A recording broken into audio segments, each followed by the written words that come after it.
So what has it been like finding the sex positive community in Ghana? You mentioned that as a result of being active online, you've been able to meet people through the internet. Do you get to meet people in person then and get to kind of have in-person conversations? Is there a community now that you're a part of that's sex positive and talking about these things and advocating for these things? Well, I've created one. I've actually created my own sex positive. That's amazing. Yes, that is what I like to see. On Telegram, perfect. Yeah, but then meeting people, I don't know, but when I meet people, I let them know what I do. And if you are open to talking about sex, then we just go ahead. If you're not, we don't talk about it. That's how I meet sex positive people. I feel like people usually hide in their shells until they realize that, oh, you are that open-minded. You won't judge them. Because here, people really judge you when you talk about things like that. So once they see that you are that kind of person who will be open to hearing everything and not like looking at them and criticizing them in any way, then they open up. That's how I have like met sex positive people. And it's been easy for me. I mean, I always tell people that it's because of what I do. Because others always complain to me that it's hard to meet Ghanaians who are open-minded. But then I find it easy because my friends are sex positive. When we go anywhere, we are talking about sex. We get people involved, and then we just have great conversations. It's always fun. I mean, if I see that you are not that kind of person who would be open-minded, I don't talk about it at all. I mean, yeah, you can tell when someone's getting very uncomfortable very quickly. Yeah, so we just try to read people. I mean, I don't hang out with people like that usually. So the places I go to and the people I have around are usually curious people, maybe parties, people who wanna like and also people like to invite me to parties because they know I'll talk about that and then they will get the party interesting. Yes, nice. That's basically it. I love That's it. Awesome. Yeah. So my question is, okay, so based on listening to your podcast, I am under the impression that Ghana is kind of a sexually repressed country. Homosexuality is illegal there, right? Yeah, it is. It is. So you're supposed to be cautious when talking about it. And it's very, and people, it's criminalized. We are waiting and praying for it to be decriminalized soon. Yeah, that's amazing. Are people being prosecuted? Do you know? No, not for now. But then people are like the beat up. People are openly gay, that kind of, and then people point hands at you, criticize you, judge you in public. So we all know that. So if you're going to, you just try to be as private as possible. Yeah. Do you think that contributes to having a difficulty finding sex positive people for other people, obviously, who don't have a sex positive platform? Yeah, that's true. Because I've had a number of people in my DMs talking about wanting to meet like other women talking about wanting to meet other women because they were into women and they didn't know how to meet them. So so it's like a big issue unless you know people who are like that. It's hard. I mean, it's really hard. I usually suggest Tinder, but even with Tinder, you're supposed to be very careful because people pretend to be into other women. They meet you up and then beat you. They beat you. That's my God. It happens. So you have to be very careful. Make sure you know who you're talking to. Just make sure you are meeting the person in an open place. Make sure the person is not a catfish. So make sure that someone knows where you are at all times. Yeah, it's very important. But I'm using that currently to meet other girls. Okay. And it's working fine for me. I mean, it's working fine, but then I'm still like very cautious because I know our society. So yeah. But what is it like for you? Because you're not just, dating, you're actually, putting your voice out there and representing, you're putting your face out there and saying that I am willing to talk about these things openly and willing to advocate for these things. It would seem like that might make you a target for people who are, trying to push back against the sexual liberation of the country. Have you ever had any experiences in person that have made you regret that decision, or has it been mostly a positive experience for you? I've had negative experiences, even with family, because the older people are not as open-minded as we are. Of course. They had a lot to say, but then I told them I know what I was doing because I'm old, like I'm not a kid. So I just have a way of going about things because it's not like I'm playing. I know what I'm doing. Like I have a reason for doing this. I'm trying to reach out to people. So the negative, it comes, but then I know what I'm doing. It's not like I'm just like, I'm being forced into it. Like I chose to do this. So no negative comments will like stop me. I don't let it get to me. That's amazing. Yeah. Well, you're a real trailblazer. I mean, leading the way on this is enabling other people to be able to open up in their own lives because they see what you're doing and they see how you're representing this lifestyle and sex positivity was such a beautiful grace, really. And it makes them realize that, hey, if Ami is able to do it in such a public way, then maybe they can explore things even in their own private life that they would have been more reticent to explore. So that's so cool to see how you're doing that and you're enabling other people to explore. There's a whole lot more to do because, but then we're on it. I hope more people will be like that. It will take a while. It will take a while. Is there any movement within like government or people who are advocating for changing the laws, or is that kind of still down the road? Let me tell you something. 2 years ago, the government wanted to introduce comprehensive sexuality education into our curriculum because we don't have it.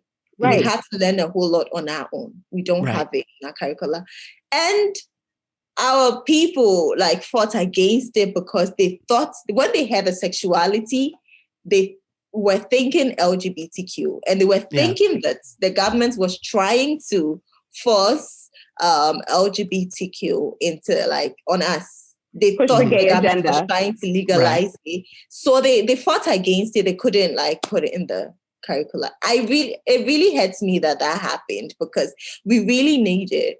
From childhood till adulthood, you would meet older Ghanaians who don't know much about their sexual health. Right. It's that bad. Yeah. So I hope they revisit that soon.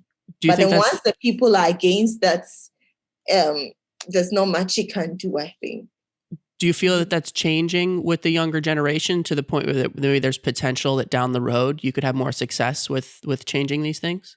I am thinking of working with an organization and then like I have some things in mind. I have like maybe we can use clubs in schools.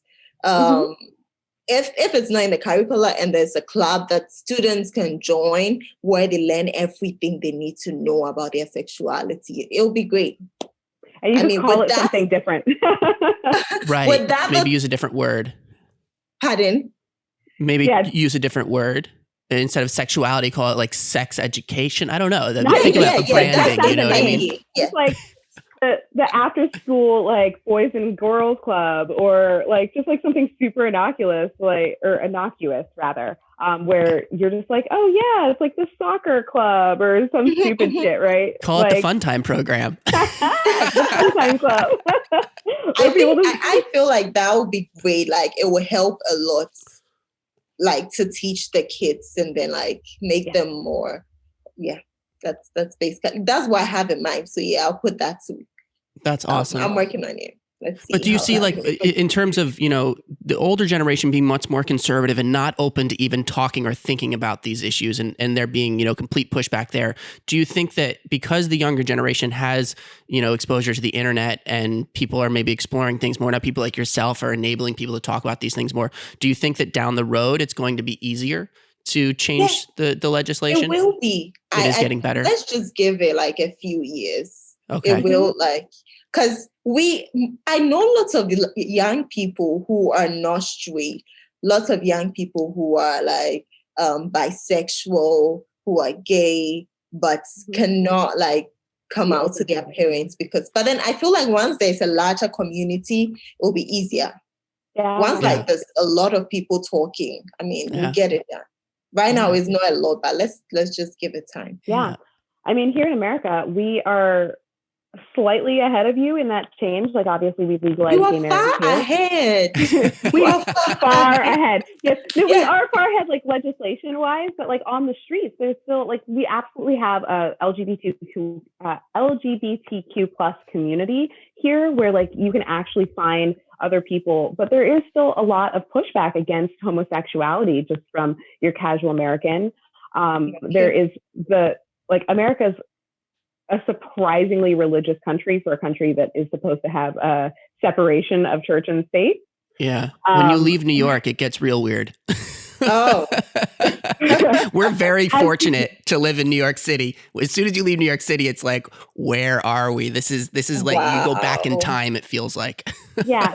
So, I mean, because America's a huge fucking country, right? So there are plenty of places in America that are probably as like almost as close to where Ghana is, outside of like the legislation. Like obviously it's legal, but there's still so much pushback from like the townsfolk and from like the average citizen that your average like person who might be gay or might be in the LGBTQ community doesn't feel safe coming out to either their parents, either their friends, or what have you. And like even here in New York, there's a huge community of transient children who are under the age of 18 who came out to their kids, or I'm sorry, they came out to their parents and their parents kicked them out of the house.